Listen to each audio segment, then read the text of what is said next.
সরকারি দল ও বিরোধী দল মিলে দেশে গণতন্ত্রকে প্রাতিষ্ঠানিক রূপ দেওয়ার পাশাপাশি জুলাই সনদ অক্ষরে অক্ষরে বাস্তবায়ন করা হবে বলে জানিয়েছেন মুক্তিযুদ্ধ বিষয়ক মন্ত্রী আহমেদ আজম খান। পাশাপাশি জুলাইয়ের গণহত্যাকারীদের দৃষ্টান্তমূলক শাস্তি নিশ্চিত করা হবে।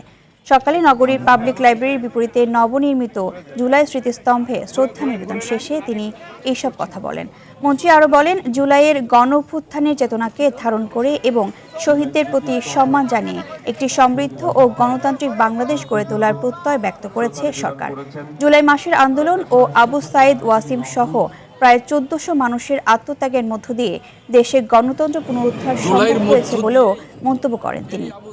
আত্মত্যাগ, এই ওয়াসিম আকরাম সহ ১৪০০ আমাদের অকুত ভয়ে লড়াকু সৈনিকের, লড়াকু যোদ্ধার, লড়াকু সংগ্রামীর আত্মত্যাগের মধ্য দিয়ে আমাদের সারা জাতি যেভাবে এই গণ অভ্যুত্থানে শরিক হয়েছিল, পালিয়েছিল ফ্যাসিবাদ, আর ফ্যাসিবাদ পলায়নের মধ্য দিয়ে গণতন্ত্রকে আমরা পুনরুদ্ধার করতে পেরেছি।